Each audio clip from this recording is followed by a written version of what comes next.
तो आज दोस्तों हम लोग बात करने वाले हैं मेरे जेई के दिन की, ठीक है। और ये जो दिन होता है दोस्तों सारे बच्चों के लिए, मतलब जिसने जेई क्लियर किया हुआ है या नहीं भी क्लियर किया हुआ है, ये दिन मेमोरेबल होता है, ठीक है। सो आप लोग ये चीज जानते हैं, अब तक आपने देखा, अब तक आप लोग ये चीज देख चुके हैं दोस्तों कि मतलब मेरे जेपीटी एग्जामिनेशन हो चुके थे। लास्ट का जो टेस्ट था, जो जेई प्रिपरेटरी टेस्ट था, जो मेरी कोचिंग में हुआ था, उसके अंदर मेरी रैंक आई थी 3rd, ठीक है। तो फाइनल टेस्ट था, 3rd रैंक आई, ठीक है। परसेंटेज वेरी मच वहां पे थी।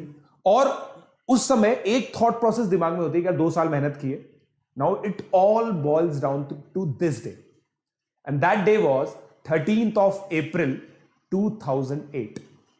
It was my JEE day, right. मेरा सेंटर कोटा में ही आया था, तो कोई ज्यादा टेंशन नहीं थी, ठीक है। तो और फिर सर ने हमें बोला था कि भाई जल्दी सो जाना, सारी टिप्स एंड ट्रिक्स दी थी। तो एक दिन पहले तो दोस्तों मैंने ज्यादा कुछ पढ़ नहीं रहा था, मैं थोड़ा सा इनऑर्गेनिक केमिस्ट्री कुछ शॉर्ट नोट्स थे वो पढ़े थे मैंने, मेरे को अच्छे से याद है।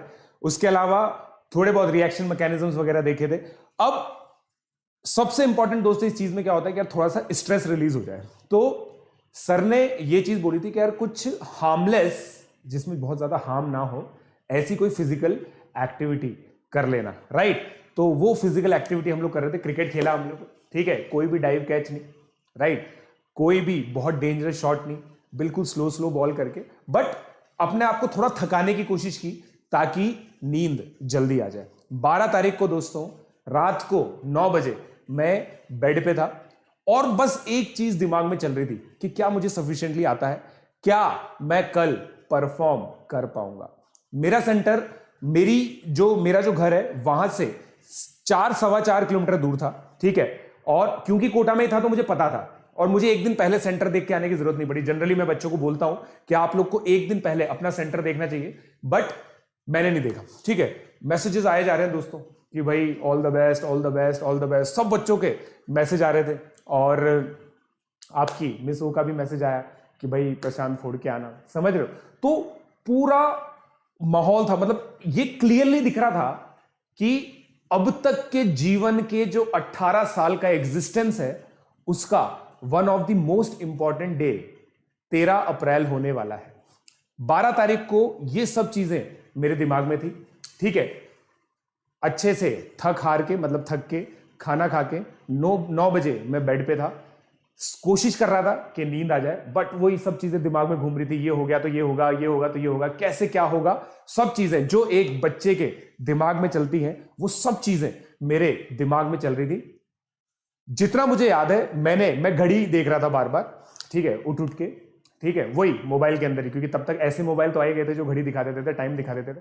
तो मुझे ये याद है मैंने 12:30 बजे तक का टाइम देखा है कि 12:30 बज रहे घड़ी में। 9 से 12:30 मैं सोच रहा था, ठीक है। फिर मुझे समहाउ नींद आ गई, मैं सुबह 6:30 बजे उठा। 6:30 बजे उठा तो घर पे सबको पता था कि मेरा टेस्ट है 9 से 12 और 2 से 5, 8 बजे सेंटर पे रिपोर्ट करना था हम लोगों को। 8 बजे हम लोग की एंट्री होने वाली थी, ठीक है। तो मैं 6:30 बजे उठा, नहाया धोया, नाश्ता किया। फिर मेरे पापा ने बोला कि आज मैं तुझे छोड़ने जाऊंगा। तो दोस्तों उस समय हमारे पास स्कॉर्पियो गाड़ी थी, ठीक है, महिंद्रा की स्कॉर्पियो गाड़ी थी। तो पापा ने कहा कि मैं तेरे को छोड़ के आऊंगा। और ये वो फेज था जब, मतलब 2008 में 4 व्हीलर बहुत अच्छी बात होती है, एसयूवी गाड़ी है महिंद्रा की, और मतलब बहुत अच्छी गाड़ी होती है, आज भी बहुत अच्छी गाड़ी मानी जाती है। उस गाड़ी में बैठने का मुझे शौक था। और दोस्तों मैं क्या अपने पापा को आइडलाइज करता था। तो मेरे पापा जब गाड़ी चलाते थे तो मैं ड्राइवर सीट के पीछे बैठता था, और जब हमारा ड्राइवर गाड़ी चलाता था तो मैं नेविगेटर सीट के पीछे बैठता था, क्योंकि मेरे को हमेशा मेरे पापा के पीछे बैठना होता था। क्योंकि मेरे को ऐसा लगता था कि उससे अगर मैं पापा के ऐसे पीछे बैठूंगा तो पापा का दिमाग थोड़ा बहुत मेरे दिमाग में शिफ्ट हो जाएगा, क्योंकि मेरे पापा में बहुत दिमाग है, मैं मानता हूं, ठीक है। सो मेरे को बहुत अच्छा लगा, क्योंकि मेरे पापा ना मेरा गर्ग क्लासेस में एडमिशन कराने गए थे, ना रेजोनेंस में एडमिशन कराने गए थे। 2 साल में बहुत सारे बच्चों के पेरेंट्स काउंसलर से मिलते थे कि भाई अब हमारे बच्चे की परफॉर्मेंस कैसी चल रही है, हम और क्या कर सकते हैं। मेरे पापा ने इन 4 सालों में एक भी दिन ना मेरे स्कूल में कदम रखा, ना मेरी कोचिंग में कदम रखा। तो मेरे लिए ये एकदम से मतलब वो हो गया था। मेरी मम्मी भी देखो कहीं जाती नहीं थी, ठीक है, मेरी मम्मी भी कहीं जाती नहीं थी। बस ये था कि मतलब ये चीज थी कि उनको इंटरेस्ट था, उनको पता था कि मेरी लाइफ में क्या हो रहा है। मतलब my father is a businessman, और उनको ये था कि मतलब उनको थोड़े थोड़े दिनों में रियलाइज होता था, अच्छा मेरा एक बेटा 11th में आ गया, एक बेटा 9th में आ गया और एक बेटी 7th में आ गई। समझ रहे हो मेरी बात को? इस तरह की सिचुएशन थी मेरे पापा की, ठीक है। तो अब उन्होंने बोला कि मैं भी छोड़ने चलूंगा। मेरे को पर्सनली ऐसा लगता है कि मम्मी ने जरूर सिफारिश की होगी इस चीज की कि भाई मेरे को अच्छा लगेगा, ठीक है। और कहीं ना कहीं उनको ये चीज पता थी कि इस एग्जामिनेशन में अगर ये क्लियर हो गया, जो कि होगा, ये हम लोगों से दूर जाने वाला है। 18 साल तक ये हमारे साथ रहा है, अब ये अपनी लाइफ में आगे बढ़ने वाला है, किसी और सिटी में जाएगा। मैंने इससे पहले कभी भी लॉन्ग ड्यूरेशन स्पेंड नहीं की थी कोटा के बाहर, राइट। तो मेरे लिए भी बहुत बड़ी बात थी ये, और मेरी फैमिली के लिए भी बहुत बड़ी बात थी, and everybody wanted to make it count. तो मैं गया, ठीक है। अब जो दोस्तों हर एक, अब मिडिल क्लास ले लो, अपर मिडिल क्लास ले लो, हर एक का जो ड्रीम होता है ना कि भाई उनके बच्चों को रिकॉग्निशन मिले, वो ऑब्वियसली मेरे पेरेंट्स के साथ भी था।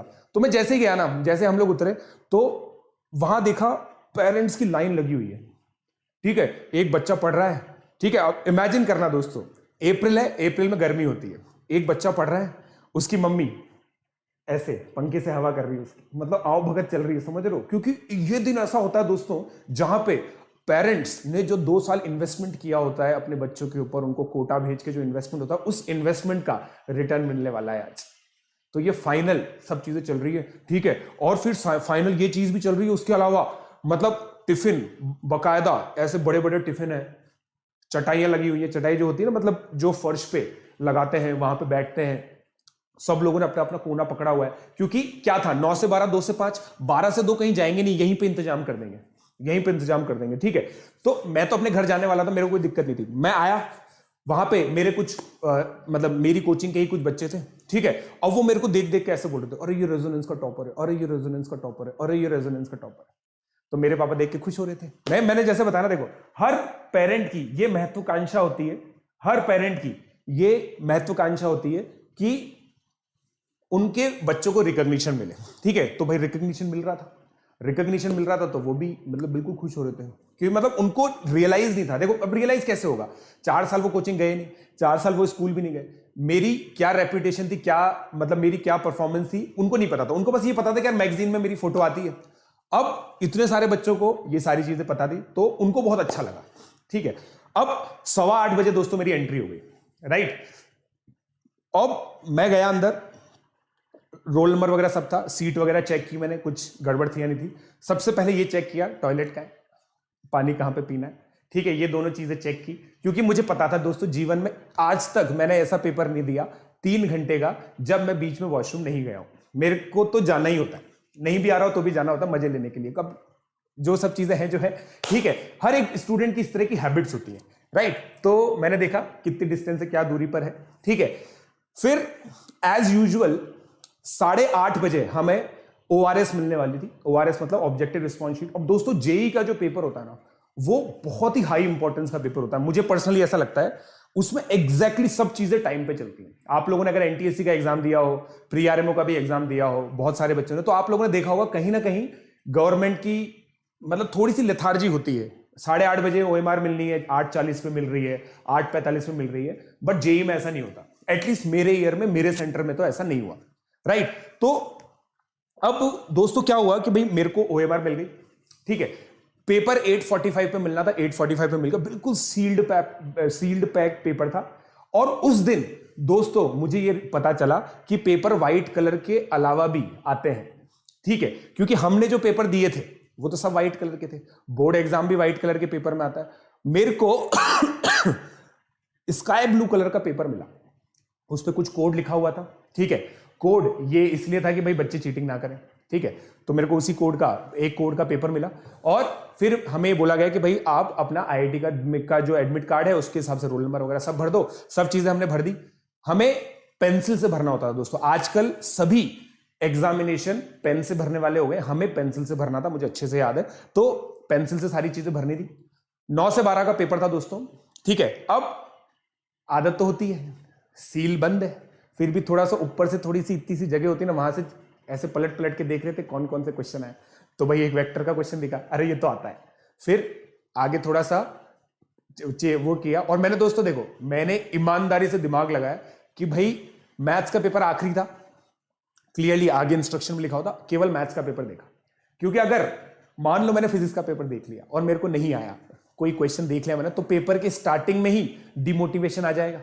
तो ये काम मैंने नहीं किया। मैंने क्या किया, मैथ्स का पेपर देखा, 2-3 क्वेश्चन देखे, 2 क्वेश्चन तो मुझे देखते ही समझ में आ गए, ये तो मुझे आते हैं। तीसरे क्वेश्चन डिफरेंशियल इक्वेशन का था, उसमें मेरे को लगा इसमें मेहनत लगेगी। ठीक है, अब पेपर चालू हुआ। ठीक है, पेपर चालू हुआ दोस्तों। सबसे पहले मैंने केमिस्ट्री अटेम्प्ट किया। पहला क्वेश्चन देखा, हो गया। दूसरा देखा, हो गया। तीसरा देखा, हो गया। क्या कॉन्फिडेंस आया दोस्तों। लाइन से 45 मिनट्स में मैंने केमिस्ट्री का पेपर अटेम्प्ट कर लिया। मेरे दिमाग में दोस्तों बिल्कुल भी उस समय, मेरे को अच्छे से याद है, 45 मिनट जब मैंने केमिस्ट्री अटेम्प्ट किया था ना, मेरे दिमाग में ये बिल्कुल भी नहीं आया कि ये जेईई का पेपर है। मेरे दिमाग में ये बिल्कुल भी नहीं आया कि मेरे जीवन का सबसे इंपॉर्टेंट डे है ये। मेरे दिमाग में बस एक चीज थी कि ये एक पेपर है, 9 से 12, 2 से 5 एक शेड्यूल है। उस शेड्यूल को फॉलो करते हुए मैंने सैकड़ों पेपर दिए, उन सैकड़ों में से एक पेपर है, उसी इंटेंट से मैंने दिया। तो क्या हुआ कि वहां पे जो पेज का कलर कुछ और था, तो क्या हुआ कि वहां पे जो इंक थी वो कुछ और थी, क्या हुआ कि फॉन्ट कुछ और था। क्वेश्चन तो सेम था, कॉन्सेप्ट तो सेम था, 2 साल की मेहनत थी। उन 2 सालों की मेहनत को फाइनली इंप्लीमेंट करने का डे था, बट इसको मैंने अपने ऊपर प्रेशर नहीं बनने दिया। और ये ऐसा कब होता है, जब आपकी इनफ टेस्ट पेपर्स की प्रैक्टिस होती है, ये तभी हो सकता है, वरना नहीं हो सकता। ठीक है, तो केमिस्ट्री का पेपर मैंने दिया, उसमें 2-3 क्वेश्चन मैंने छोड़ दिए कि यार ये हम एंड में देखेंगे। फिजिक्स का पेपर फिर मैंने अटेम्प्ट किया, फिजिक्स का पेपर भी मेरा डिसेंट गया। फिर मैथ्स का पेपर देखा, मैथ्स के पेपर में कुछ क्वेश्चन तो मैंने देख ही लिए थे, 2-3 क्वेश्चन। फिर मैथ्स का पेपर मैंने देखा, मैथ्स का पेपर दोस्तों एक बार में सारा मेरा सॉल्व हो गया। और जनरली जो मेरी कोचिंग थी उसमें मेरे को 60 to 65 मिनट्स लगते थे, बट जेईई के दिन पहले पेपर में मेरा पेपर 55 मिनट्स में कंप्लीट हो गया। तो मेरे पास एंड में हाफ एन आवर बचा था और मेरे पास केमिस्ट्री के कुछ क्वेश्चंस बचे थे, फिजिक्स के कुछ क्वेश्चंस बचे हुए थे। इन क्वेश्चंस को फिर मैंने अटेम्प्ट किया। फाइनली मैं पेपर दे के आया और मेरे को पेपर देके दोस्तों बहुत भयंकर खुशी हो रही थी। मतलब मेरा सही में, मेरे को लगा कि यार मैं बहुत सही करके आया हूं। मैं बाहर निकला, बच्चों ने बोला यार पेपर तो टफ आया है। मैंने कहा है, मुझे तो पता ही नहीं चला। अब ये देखो, ये ड्रास्टिकली डिफरेंट हो सकता है, ओपिनियन अलग अलग होते हैं, बट मैंने एक चीज सोच रखी थी, मैं रुकूंगा नहीं वहां पे, मेरे को सुनना नहीं है कि बच्चे क्या बोल रहे हैं। मैं सीधा घर गया। ठीक है, घर कैसे गया, बाहर गाड़ी खड़ी थी, पापा के साथ गया। जैसे ही मैं गाड़ी में बैठा, मैंने पापा को बोल दिया, पापा अपना आईआईटी बॉम्बे पक्का है। पापा को ना तो आईआईटी बॉम्बे के बारे में पता था, क्या आईआईटी बॉम्बे क्या होता है। बस मैंने ये चीज समझाई पापा को कि सबसे बढ़िया आईआईटी होती है, अपना वो पक्का है, क्योंकि मेरा पहला पेपर बहुत अच्छा गया। ठीक है, और मैंने ये तक बोल दिया दोस्तों, इतना बेशरम आदमी था, इतना ओवर कॉन्फिडेंट आदमी था मैं, कि अगर मैं पेपर 2 नहीं भी दूं ना, तो भी मेरा आईआईटी बॉम्बे पक्का है। समझ रहे हो, मतलब ये ऑब्वियसली बहुत ज्यादा ओवर कॉन्फिडेंस है, बट फिर भी मैंने तो बोल दिया क्या जाता है। ठीक है, 243 या 246 मार्क्स का पेपर था, जितना 243 मार्क्स का पेपर था, बिल्कुल 243 मार्क्स का पेपर था। 81 एक सब्जेक्ट के थे। ठीक है, अब यहां पे दोस्तों मैंने 12 से 2 के बीच का जो गैप था, मैं घर गया। मेरी आदत थी, जैसा कि आदत थी, सो गया मैं जाके थोड़ी देर, और थोड़ी देर कार्ड्स भी खेले मैंने। पता नहीं क्या सोच रहा था, बहुत ज्यादा मैं ओवर कॉन्फिडेंट हो गया था कि मेरा पेपर में बहुत अच्छा गया, तो मैं थोड़ा बहुत कार्ड्स वगैरह खेल लिया और थोड़ी देर सो गया। 1:30 बजे उठा। ठीक है, अब देखो दोस्तों, क्या घर वालों का इंटरेस्ट पहले पेपर तक ही था, दूसरे पेपर में बोल दिया यार तू ले जा अपनी गाड़ी और जा। ठीक है, तो फिर मैं अपनी गाड़ी से गया, गाड़ी पार्क की। मेरे से बच्चे बोल रहे थे कि भाई और प्रशांत पेपर पहला पेपर कैसा हो। मैंने कहा ठीक गया। दोस्तों देखो, ये रिस्पॉन्स सबसे आइडियल होता है, अच्छा बुरा कुछ नहीं बोलना, बोलो ठीक गया, क्योंकि उसके बाद दूसरा क्वेश्चन नहीं पूछा जाएगा आपसे। हमेशा क्या बोलना चाहिए, पेपर कैसा हुआ, ठीक गया ना तो कोई बुरा ना अच्छा, ठीक, क्योंकि सेकंड क्वेश्चन ही नहीं पूछता फिर कोई। ऐसा मेरा एम्पिरिकल ऑब्जर्वेशन है, राइट। तो अब सेकंड पेपर हुआ, सेकंड पेपर के अंदर भी सेम चीज थी। अब सेकंड पेपर जनरली बच्चों का बेटर जाता है, क्योंकि पहले पेपर में उनको प्रेशर होता है, दुनिया भर की चीजें होती है। सेकंड पेपर जनरली और जेईई के अंदर दोस्तों, जेईई के अंदर सेकंड पेपर टफ आता है। ये मतलब इतने सालों से मैं अभी भी देख रहा हूं, अभी भी सेकंड पेपर जो है ना जेईई के अंदर, वो टफ आता है। तो मैं दूसरा पेपर देने के लिए बैठा, केमिस्ट्री की वापस से सही गई। फिजिक्स में भाई साहब मेरा दिमाग खराब हो गया, फिजिक्स के अंदर एक कॉम्प्रिहेंशन में फंस गया। ठीक है, और ये पहला मोमेंट था जब मैं फंस गया था, लिटरली मैं फंस गया था कि यार अब क्या करूंगा। ठीक है, फिर मैं वहां पे मेरा टाइम मैनेजमेंट बिगड़ा, और स्टार्टिंग में दोस्तों मतलब like I was feeling sleepy, I don't know, I was feeling sleepy. तो 2 से 3 वाला टाइम था, उसमें मैं बहुत अटेंटिव था, बट 3 से 4 वाला जो फिजिक्स वाला टाइम था ना, उस समय तो बिल्कुल ही हालत खराब हो गई। मतलब बिल्कुल ऐसे ऐसे, मतलब थोड़ा सा मेरे को हैवी हैवी लगने लग गया। मैं गया, मुंह धोया, पानी पिया, वापस आया, पेपर दिया, और आई फाउंड आउट कि मेरे पास मैथमेटिक्स करने के लिए केवल 55 मिनट बचे हुए। 55 मिनट्स में मुझे मैथमेटिक्स का पेपर करना था। 55 मिनट्स मेरे पास बचे हुए थे, ठीक है। 55 मिनट्स में मैंने मैथ्स का पेपर किया। एक कॉम्प्रिहेंशन दोस्तों, एक पूरा कॉम्प्रिहेंशन मैथमेटिक्स के अंदर मैंने इंटेलिजेंट गैस लगा के और सही किया। मतलब इवेंचुअली मुझे पता चला कि सही हुआ, but intelligent gas. Comprehension 3 question, 15 marks केवल 4 मिनट में। 4 मिनट में 15 मार्क्स मैंने मैथमेटिक्स में कमाए। और मैं ऐसा मानता हूं दोस्तों, हर एक स्टूडेंट के साथ ऐसा होता है कि जब टाइम प्रेशर आ जाता है तो उसका दिमाग अपने आप चलने लग जाता है। सर्वाइवल ऑफ द फिटेस्ट वाले जो बिल्कुल थियरी है ना, वो अप्लाई होती है यहां पे, ठीक है। तो मैंने ये सारी चीजें की, ठीक है। पेपर हो गया। अब दोस्तों पेपर हो गया, मुझे ये रियलाइज हो गया कि मेरा सेकंड पेपर इतना अच्छा नहीं गया, फर्स्ट पेपर जितना अच्छा नहीं गया, बट मैथ्स मेरा काफी अच्छा गया था, केमिस्ट्री अच्छा गया था, फिजिक्स में मैंने गड़बड़ कर दी थी, राइट। ये मेरे को समझ में आ गया। अब वो सारी चीजें हो गई, ठीक है, पेपर दे दिया मैंने, ठीक है, सारी मार्किंग वगैरह सब चीजें हो गई। अब हम आए पेपर 1 दोस्तों, रात को 8 बजे सॉल्व करके हमारी कोचिंग ने लगाया उसके सॉल्यूशन पहले पता है क्या है, पहले ये इंटरनेट पे थोड़ी आते थे कि भाई आपने सॉल्यूशन टाइप किया, सॉल्यूशन आ गए। पहले क्या होता था, नोटिस बोर्ड होता था, उस पर सॉल्यूशन लगते थे, ठीक है ना। मतलब आप इमेजिन करो सिचुएशन, सैकड़ों बच्चे वहां पे खड़े हुए, और जो हमसे बड़ी कोचिंग थी ना, उसको टेंशन नहीं थी, उसको तो पता था हमारा फर्स्ट रैंकर है, तो वो सॉल्यूशन बनाते ही नहीं थे, वो अगले दिन करते थे, ठीक है। मगर जो हमारी कोचिंग थी वो काफी प्रोएक्टिव थी, उसने सॉल्यूशन नोटिस बोर्ड पे लगाए, ठीक है। और लगाने के लिए, अगर आप लोगों ने सुपर 30 मूवी देखी हो, तो एक चपरासी टाइप का आदमी भाग भाग के पूरा पेपर लेके आता था, बच्चों को दूर करता था, वो सॉल्यूशन लगाता था, और फिर बच्चे भागते थे और फिर देखते थे इसका ये, इसका ये, इसका ये, इसका ये। केवल पेपर 1 का सॉल्यूशन आया था, ठीक है। मैं पेपर 1 में मार्किंग देख रहा, मैंने कहा कि भाई देखो स्टार्टिंग करेंगे मैथ्स से। मैथ्स मैंने देखी 81 में से 81, ठीक है। मैथ्स के अंदर मेरे फुल मार्क्स। मैंने कहा वाह यार क्या स्टार्टिंग हुई है, मजा आ गया। मतलब मैं देख रहा था, पता है, पेपर क्वेश्चन 1 सही, क्वेश्चन 2 सही, क्वेश्चन 3 सही, पूरा पेपर मेरा मैथमेटिक्स का करेक्ट। मैंने कहा यार ये तो मजा आ गया। फिर मैंने देखा केमिस्ट्री, फिजिक्स, फिर देख लिया था, ठीक है। तो मेरे दोस्तों पेपर 1 के अंदर जो थे ना, पेपर 1 के अंदर मेरे मार्क्स आए 205 आउट ऑफ 243, ठीक है। 205 मार्क्स मेरे पेपर 1 में आए, ठीक है। अगर इतने मेरे पेपर 2 में आ जाते तो मेरी सेकंड रैंक आती, ऑल इंडिया रैंक, बट मेरे नहीं आए सेकंड पेपर में, ठीक है ना। और बहुत सारे बच्चे हैं जिनके फर्स्ट पेपर से ज्यादा सेकंड पेपर में आए थे, तो इसलिए ऐसा कह नहीं सकते कि पेपर 2 बहुत मतलब डिफिकल्ट था, बट मेरे पेपर 1 में 205 मार्क्स आए आउट ऑफ 243, ठीक है। तो मैथ्स में 81 थे, बाकी का मुझे याद नहीं है, ठीक है, बट टोटल मिला के 205 मार्क्स। अब रात हो गई थी, उन्होंने बोला भाई अगला पेपर अगले दिन, अगला पेपर मतलब जो अगला पेपर है वो अगले दिन आएगा। मैं रात को आया, 13 तारीख की रात हो रही थी, शाम को हम लोग क्रिकेट वगैरह खेले थे। मैं बहुत खुश था कि भाई मेरे 205 नंबर थे। अब मैंने सोचा यार पेपर 2 में कितना खराब होगा, सर से पूछा, सर ने दोनों पेपर देख लिए थे। सर ने ये बोला था कि भाई अगर 340 प्लस मार्क्स आए आउट ऑफ 486 तो टॉप 100 में रैंक आ जाएगी, सर ने ये बोला, ठीक है, 340 प्लस। और ये चीज भी बता दी कि 2007 से टफ पेपर था 2008 का। 2008 का पेपर भी दोस्तों रुड़की ने बनाया था। रुड़की जब बनाती है पेपर तो मैथ्स बहुत टफ देती है, वो मेरे लिए एडवांटेजेस रहा इवेंचुअली, क्योंकि मेरे मैथ्स में 81 मार्क्स है। यहां पे जब मैं रात को था ना दोस्तों, वहां पे बच्चे बर्बाद। जो हमारा ड्रॉपर बैच का फर्स्ट रैंकर था ना, उसके मैथ्स में 44 थे 81 में से, समझ रहे हो। तो ये सिचुएशन, और ये तभी होता है जब आप ये मान के चलो कि आप लोगों ने बहुत भयंकर अलग लेवल पे प्रिपरेशन कर रखी हो। तो मेरा मैथमेटिक्स में प्रिपरेशन लेवल बहुत शानदार था, जो चीज मैंने ये सोची थी, ठीक है। तो ये चीज है, राइट। नहीं, मैंने दोस्तों कभी AR1 के बारे में सोचा नहीं, ठीक है। और मैं तो आपको ये बोल रहा हूं कि भाई एक जोन होता है बच्चों को ये पता होता है कि यार हम यहां तक आ जाएंगे। कोई किसी रैंक को टारगेट नहीं करता, ठीक है। जैसे मैं इस चीज को बिल्कुल गलत चीज मानता हूं कि मतलब बहुत सारे बच्चे होते हैं जो आज 10th में है, 11th में है, वो बोलते हैं कि हम JEE AR1 लाएंगे। मतलब ये टारगेट रखना भी नहीं चाहिए, आपको बस प्रोसेस एंजॉय करनी चाहिए और प्रोसेस को बहुत अच्छे से करना चाहिए।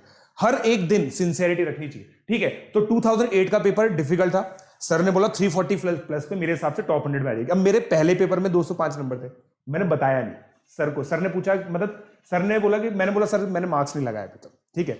अब अगला दिन हुआ, ठीक है, अगला दिन हुआ, और अगले दिन वापस सुबह 8 बजे तक सारे सोल्यूशन लग चुके थे।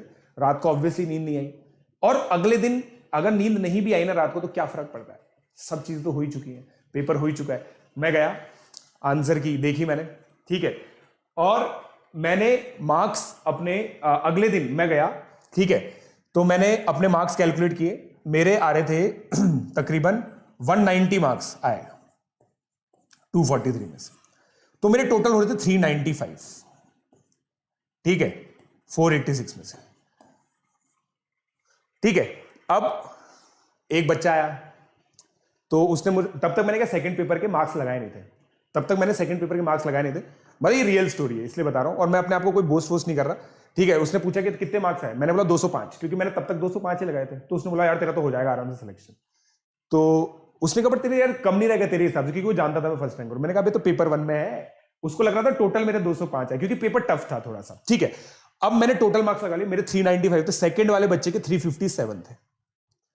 मैंने सर को बताया, सर ने बोला यार तेरी तो टॉप 10 में रैंक आ जाएगी। सर ने ये चीज बोली, टॉप 10 में रैंक आ जाएगी, ठीक है। ये चीज सर ने मुझे बताई, मैं भी खुश, मैंने कहा यार गजब यार, मैं तो भाई टॉप 50 सोच रहा था, यहां तो सर बोल रहे टॉप 10 में रैंक आ जाएगी।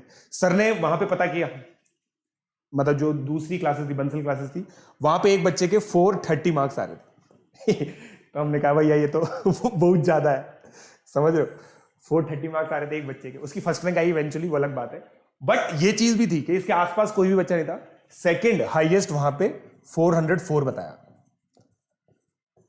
अब पहले क्या होता था कि भाई जो वहां पे फर्स्ट सेकंड रैंकर तो वहीं से जाते थे, फिक्स था, तो वो यार ये और ये काफी पास में है, तो भाई हो सकता है कि टॉप 10 में रैंक आ जाए। फिर जो जयपुर वाले बच्चे थे ना, जयपुर में एक बच्चे के 380, जो फर्स्ट रैंक पे था उसके 380 मार्क्स आ रहे थे, और जो सेकंड रैंकर था उसके 370 मार्क्स आ रहे थे, ठीक है। मेरे 395 आ रहे थे। मैंने कहा सही है यार, ये तो बहुत बढ़िया है, अपन बढ़िया कर लिया अपन ने, ठीक है।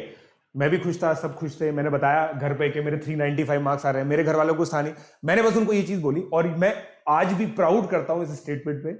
मैंने ये नहीं बोला कि मेरी टॉप 10 में रैंक आएगी, मैंने ये बोला कि मेरी टॉप 50 में रैंक आएगी, वरना बेइज्जती हो जाती बाद में, ठीक है। फिर दोस्तों जब ये सब चीजें हो गई ना, उसके बाद क्या हुआ कि OMR दिखती थी उस समय भी, मतलब उसकी फोटो वोटो आती थी, तो देखी, तो भाई साहब फिजिक्स के अंदर एक कॉम्प्रीहेंशन था, मैंने उसका आंसर सही निकाल रखा था, BDA, ठीक है, BDA उसका आंसर था, मैंने मार्क भी कर रखा था, पेपर में भी सही मार्क था, बट OMR में मैंने ये भर रखा था, ठीक है। कॉम्प्रीहेंशन की मार्किंग थी 5,-2, जितना मुझे याद है 5,-2 मार्किंग थी। 15 नंबर आए तो नहीं, 21 नंबर चले गए। यहां से मैं सीधा 370 पे आ गया अप्रोक्सीमेटली, मतलब 374, फिर एक दो कुछ और करेक्शन भी निकले थे। फाइनली दोस्तों मेरे 369 मार्क्स आए थे, ठीक है। 486 में से फाइनली मेरे 369 मार्क्स आए थे, ठीक है। अब मैंने कहा यार ये तो बहुत बड़ी बर्बादी हो गई, तो ठीक है, मैं बहुत डिमोटिवेट हुआ इस चीज से, बट ये चीज तो बीच में हो गई थी, मतलब ये चीज तो बात की बात है, ठीक है, जब ट्रिपल ई वगैरह सब हो गया था। फिर उसके बाद दोस्तों पेपर देखो, बट मुझे तब तक पता नहीं था कि मेरे ये खराब हुआ है ना, मैं तो खुश था। इसी खुशी में मैंने AIEEE का पेपर दिया।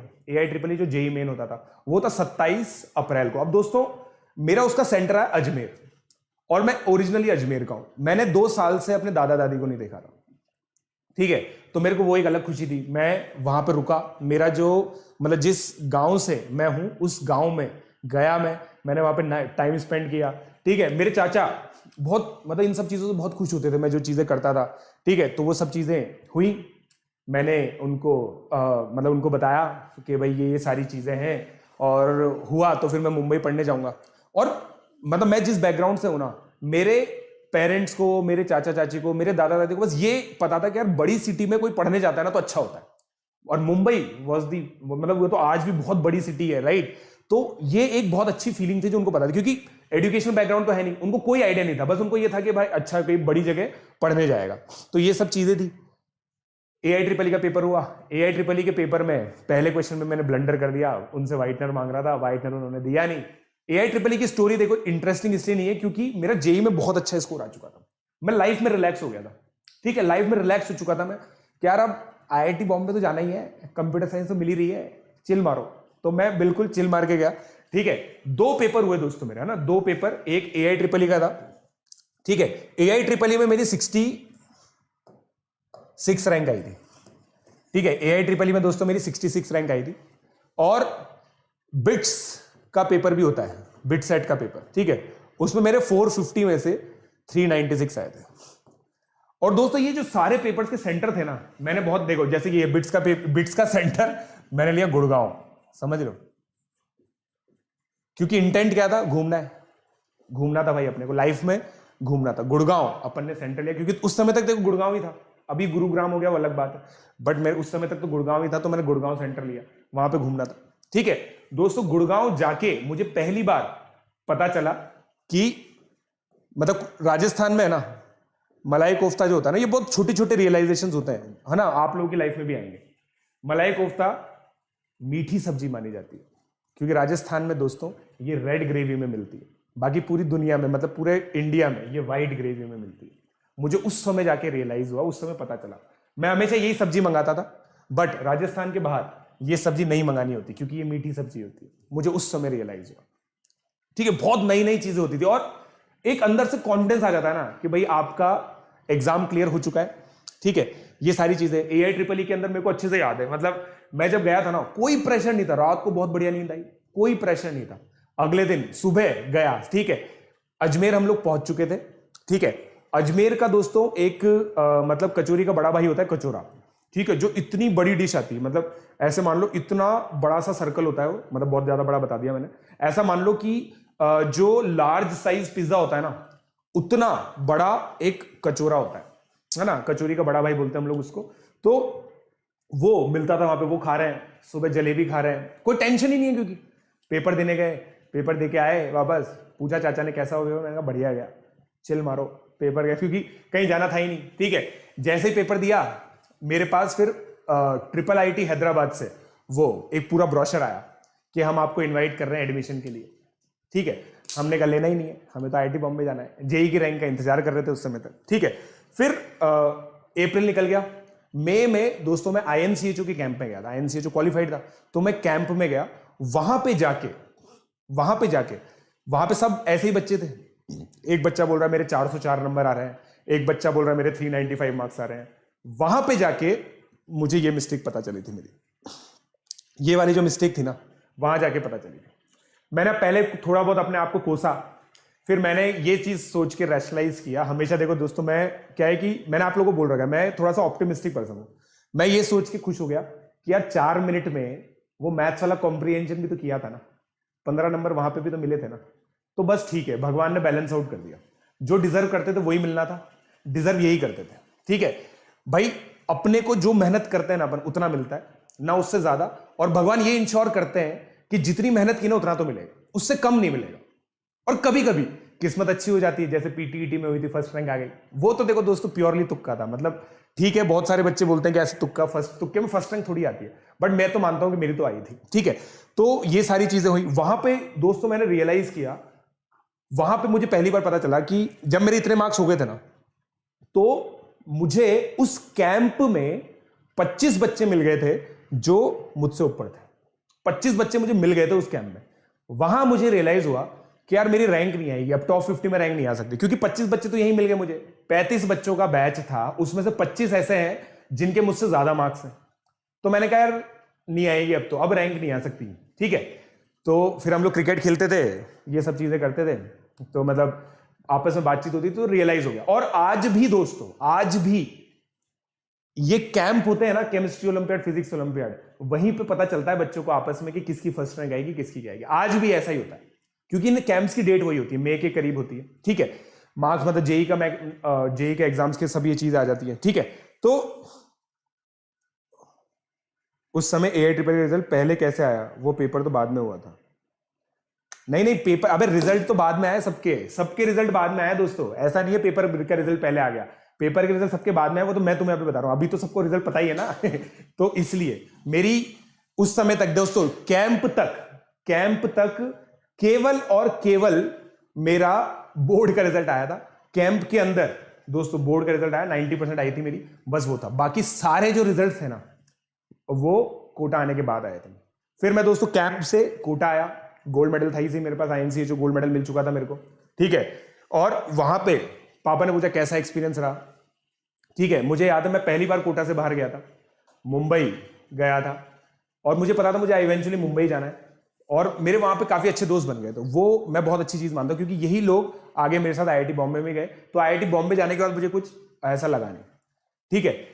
और मैं पहली बार अपने पेरेंट्स से दूर था, ठीक है। 14 डेज के लिए कैंप में गया था। वहां पे मुझे रियलाइज हुआ यार कि ये देश बहुत बड़ा है और इस देश में बहुत ज्यादा टैलेंट है, ठीक है। अगर इस देश में इन टैलेंटेड बच्चों के साथ सर्वाइव करना है ना, तो बहुत मेहनत करनी पड़ेगी। मुझे रियलाइज हो गया उससे, मतलब ऐसी टर्म्स बच्चे यूज करते थे, इतने ज्यादा टैक्स हेवी थे कि मुझे रियलाइज हो गया यार कि अभी हो सकता है कि मेरी एकेडमिकली कुछ अच्छा हो जाए, बट आगे लाइफ में स्ट्रगल बहुत है, ठीक है। और वो किया भी सही, फिर जो छोटी सिटी से होने का स्ट्रगल होता है वो सारा स्ट्रगल किया है, राइट। तो फिर उस समय तक केवल 12th बोर्ड का रिजल्ट आया था, मैं घर आया। ट्रेन कैंसिल होने का डर था उस समय, क्योंकि उस समय दोस्तों पहली बार, राजस्थान के लोगों को तो बहुत पता होगा, पहली बार गुर्जर आंदोलन हुआ था। पहली बार गुर्जर आंदोलन 2008 में हुआ था। उनको आरक्षण चाहिए था लाइफ में, ठीक है। तो गुर्जर आंदोलन था, कुछ ट्रेनें कैंसिल हो गई थी, तो फिर मेरी ट्रेन बट लकीली कैंसिल नहीं हुई थी, तो मैं आराम से पहुंच गया, ठीक है। मैं आराम से पहुंच गया, राइट